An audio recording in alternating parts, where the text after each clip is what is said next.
ngayong Semana Santa. Tanging ang pag-ibig lang ng Diyos sa makakapagbago sa atin. Open up and accept that love He has to offer. Balikan ang dakilang pag-ibig ng Diyos. Heal our hearts, Lord. Pagalingin niyo po yung mga puso namin. Jesus stayed on the cross to heal us. At ipagdiwang ang tagumpay ni Jesus sa krus ng Kalbaryo. Buhay natin ngayon, kasama na natin si Jesus.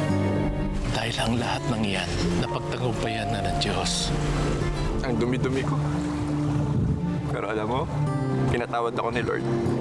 Huwag palampasin ang mga pelikulang hatid ng Christian Cinema. Sa Diyos lang pala.